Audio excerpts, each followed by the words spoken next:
Doa. Ya Allah. Assalamualaikum, bersama Mozicat. So hari ni kita ada seekor kucing. Dia dah pernah datang beberapa kali lah. Kucing ni nama Pus, nak grooming. So saya nak bawa anda, kita tengok condition dan kucing ni untuk di grooming. Let's go. So ini kucing. Kita tengok sekejap lagi dalam bilik grooming.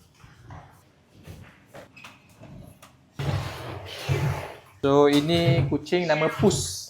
Pus, let's go. Ya, Pus, sabar Pus. Cuba teka. Pus ni umur berapa? 2 tahun? 3 tahun? 5 tahun? Dan sebenarnya dia umur 13 tahun. Nampak sihat lagi. Tapi tua lah. So siapa kalau ada kucing yang tua, umur 10 tahun, 11 tahun, 12 tahun nak grooming, make sure dia dalam keadaan fit dan sihat lah. Macam ni kita kira masih fit lagi. Okay. Kalau kita tengok condition dia, bulu dia ni, kenapa nak grooming, dah start ada gumpal dah. Sini.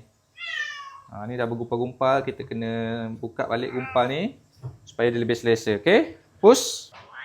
Apa?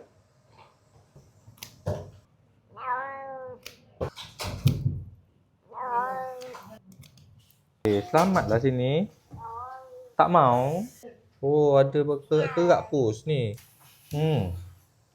Dia punya tarik telinga. Baru dengar. Pandai Sekejap dia kita buka bulu gumpal sekejap. Ya, kejap. Awak tak ada gigi. Betul? Jilat? Jilat. Jilat. Ya, kejap.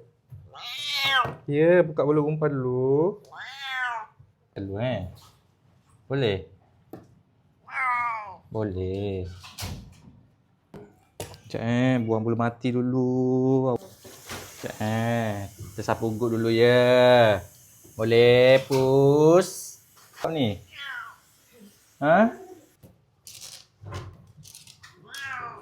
Bismillahirrahmanirrahim.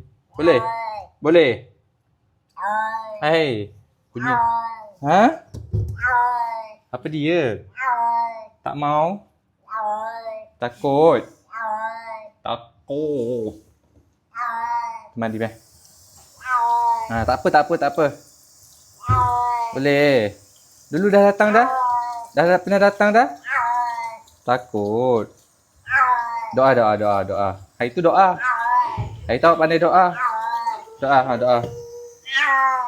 Ya Allah, tolonglah saya. Saya takut. Saya takut ya Allah. Tolong saya mandi ya Allah. Ya, saya masam ya Allah. Okey, amin. Okey, jom mandi. Tak nak lari. Kalau takut tak nak lari.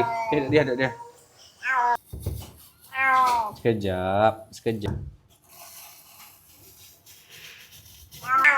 Boleh tak boleh? Boleh tak boleh? Pusing sini boleh? Okey tak Pus okey? Okey. Takut apa? Jilat je.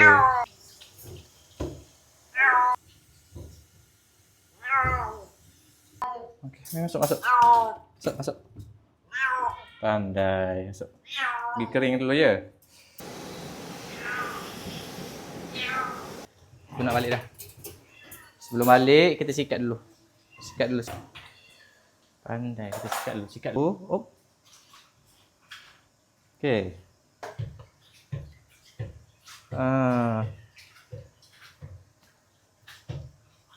Manjing. Sabar nak masuk ke celah ketiak. Tak sabar dah. Bawah. Boleh? Ni. Pakai ni dulu. Pakai ni. Oh, comelnya dia.